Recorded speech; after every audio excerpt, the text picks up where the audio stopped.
मैं पहले से बताता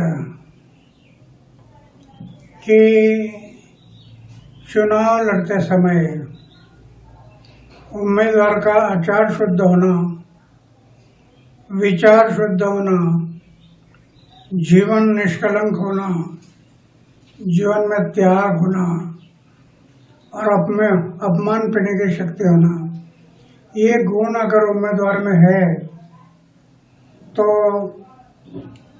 मतदारों को विश्वास आता है ये हमारे लिए कुछ करने वाला है। मैं बार बार बताते गया, लेकिन उनके दिमाग में नहीं आया और आखिर शराब के बारे में उन्होंने एक मुद्दा उठाया कि शराब की दुकान, उसमें शराब की बात क्यों आ गई? पैसा, धन और दौलत इसमें बह गया है और इसके कारण, इस शराब के कारण वो बदनाम हो गया है। इसके कारण लोगों को भी एक मौका मिला कि ये चारित्र के बारे में बोलता है और दूसरे बारे में शराब की बात बता। मैं पहले से बता रहा हूँ, आचार को शुद्ध रखो, विचार को शुद्ध रखो, उनके दिमाग में नहीं रहा और उसके कारण आज वो इलेक्शन में हार गए, कम वोटिंग है। राजनीति में आरोप प्रत्यारोप होते रहते हैं,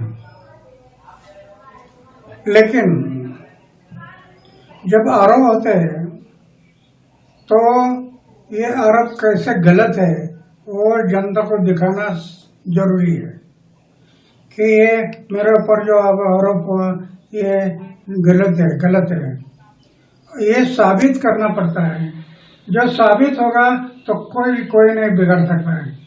और सच हमेशा सच होता है, झूठा हमेशा झूठ होता है। तो सच के मार्ग से जाना चाहता है। दिल्ली में पहली बार एक मीटिंग हुई थी और उस मीटिंग में इन्होंने पक्ष और पार्टी निकालने के लिए सोच किया था। मीटिंग इसके लिए थी और जिनको पक्ष और पार्टी में जाना है वो मीटिंग के लिए आ जाओ। मैंने देखा, मैंने तय किया पक्ष और पार्टी में मैं नहीं जाऊंगा, किसी पक्ष और पार्टी में मैं नहीं जाऊंगा। और वो मीटिंग हो गई, मैं पक्ष और पार्टी से दूर रह गया। तब से आज तक दूर रहा।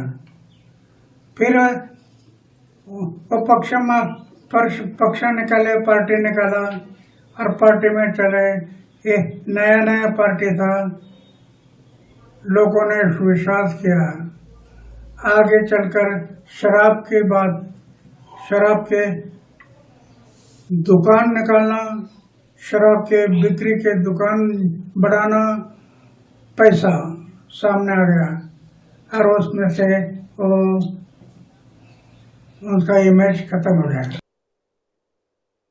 जिस प्रकार का बुरा हाल कालका जी का था, सड़कों का बुरा हाल, पानी पीने का था नहीं, गंदे पानी की निकासी की व्यवस्था नहीं, 5 साल में कुछ काम आम आदमी पार्टी ने किया नहीं। उसके बावजूद भी 3000 की जो बढ़त है, तो मैं उसको ये मानता नहीं कि अभी भी पूरी तरह से नकारा है। आने वाले जो और पोलिंग बूथ खुलेंगे उसमें लोगों का क्या रुझान रहता है। लेकिन दिल्ली के अंदर जो अव्यवस्था 10 साल में देखी है लोगों ने, पॉल्यूशन को लेकर, पीने के पानी की समस्या को लेकर, इन सब चीजों को देखते हुए तो सफाया आम आदमी पार्टी को होना चाहिए था। लेकिन उसके बावजूद भी आम आदमी पार्टी को पड़ी है। तो इसीलिए मैं समझूंगा कि कहीं ना कहीं कांग्रेस के लोगों ने अभी भी कहीं ना कहीं मोदी के प्रति नफरत है उन लोगों में। प्रधानमंत्री आवास योजना हो और उसके अलावा जो अन्य योजना हो, अन्य सबको मिल रहा है, विश्वकर्मा योजना का सभी का लाभ मिला है। हम सबका साथ सबका विकास जो मोदी जी का मूल मंत्र है, उसी के आधार पर केंद्र सरकार काम करती है। इसे सभी को लग रहा है कि और पार्टियों ने केवल तुष्टीकरण का काम किया है, चाहे कांग्रेस हो, चाहे आम आदमी पार्टी या भारतीय जनता पार्टी की सरकार है जो सभी वर्गों को, सभी क्षेत्रों को एक समान अवसर देती है बढ़ने का, कल्याण करने का। इसलिए सभी वर्गों का पूरा समर्थन मिल रहा है और प्रचंड बहुमत के साथ दिल्ली में डबल इंजन की सरकार प्रधानमंत्री मोदी जी के नेतृत्व में बनने जा रही है। With the governor's leadership attending the RBI Central Board. So going from what you say, I am responding. Indeed happy to know that, because under Prime Minister Modi's leadership, we are very keen that Delhi gets a government which serves its people. And that's something which is the need of the hour for attaining Viksit Bharat 2047, India's capital region, national capital region, should have a government which serves the cause of its people.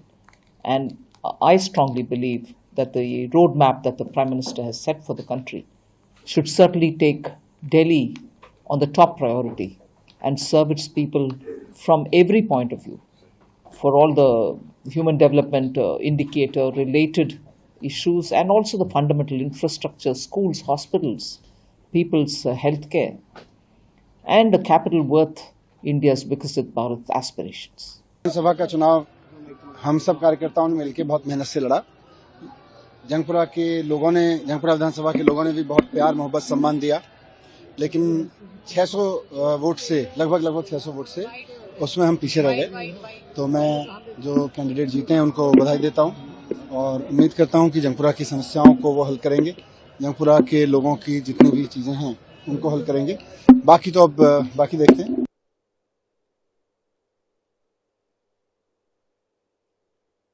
सभा का चुनाव हम सब कार्यकर्ताओं ने मिलकर बहुत मेहनत से लड़ा। जंगपुरा विधानसभा के लोगों ने भी बहुत प्यार, मोहब्बत, सम्मान दिया, लेकिन 600 वोट से लगभग 600 वोट से उसमें हम पीछे रह गए। तो मैं जो कैंडिडेट जीते हैं उनको बधाई देता हूं और उम्मीद करता हूं कि जंगपुरा की समस्याओं को वो हल करेंगे, जंगपुरा के लोगों की जितनी भी चीजें हैं उनको हल करेंगे। बाकी तो अब बाकी देखते हैं। हमारा मानना है कि ये वोट विकास के लिए है, मोदी जी की नीतियां जो विकसित भारत के लिए हैं, जो गरीब जनता है उसने मोदी की गारंटी पर यकीन दर्शाया है, मध्य वर्ग ने विकसित भारत के संकल्प के लिए कदम मिलाया है। तो मैं कह सकता हूं कि एक पॉजिटिव इन्फ्लुएंस, और इसके साथ साथ एक कहावत होती है कि रहीमन विपदा हूं भली जो थोड़े दिन होए, हित अनहित या जगत में जान परत सब कोय। तो ये जो आपदा थी, कहावत कही जाती है, वो थोड़े दिन के लिए ठीक होती है, क्या सही है क्या गलत है पता लग जाता है। मुझे लगता है दिल्ली की जनता को देख रहे हैं मिल्कीपुर के चुनाव के जो संकेत हैं, रुझान, वो उत्साहजनक हैं और हमें विश्वास है कि जो अंतिम संख्या आएगी वो बहुत डिसाइसिवली बीजेपी के फेवर में। उन्होंने यदि कहा है तो निश्चित रूप से वो प्रदेश अध्यक्ष हैं, विचार हुआ होगा, परंतु मेरा ये मानना है कि हम लोग अभी अंतिम परिणाम की प्रतीक्षा करें, उसके बाद बैठक होगी और आप देखेंगे कि दिल्ली के नए विकसित स्वरूप का एक नया प्रारूप आपको दिखाई पड़ेगा। जो रुझान है वो हमारी आशा के अनुरूप हैं, लेकिन परिणाम आने की हम प्रतीक्षा करेंगे। मुझे बार बार इस बात को कहने में कोई संकोच नहीं है कि दिल्ली में हमारे कार्यकर्ताओं ने बहुत जुनून और शिद्दत के साथ काम किया है और जनता ने भी भरपूर आशीर्वाद दिया है। जनता को भ्रष्टाचार और विकास का मॉडल चुनना था, तो उन्होंने प्रधानमंत्री श्रीमान नरेंद्र मोदी के नेतृत्व को सलाम किया है और ये जीत हमारे राष्ट्रीय नेतृत्व की, माननीय प्रधानमंत्री के काम की जीत होगी, जो मुझे ऐसा लगता है। निस्संदेह हम दिल्ली में डबल इंजन की सरकार बनाएंगे। सुबह से एक बात कह रहे हैं कि हमने दिल्ली का चुनाव दिल्ली के मुद्दों पर लड़ा है। हम अरविंद केजरीवाल से बार बार भ्रष्टाचार की बात पूछते थे, शीश महल की बात पूछते थे, शराब घोटाले की बात पूछते थे, टूटी हुई सड़कों की बात करते थे, सीवेज के ओवरफ्लो की बात करते थे, गंदगी की बात करते थे, गंदे पानी की बात करते थे, लेकिन अरविंद केजरीवाल इन मुद्दों से भागते थे। वो इस चुनाव को लुभाने की और झूठे वादों पर लाने की कोशिश कर रहे थे। दिल्ली की जनता ने दिल्ली के दर्द को समझा है और उस दर्द का जो निवारण है वो भारतीय जनता पार्टी कर सकती है। इस उम्मीद के साथ उन्होंने माननीय प्रधानमंत्री को वोट दिया।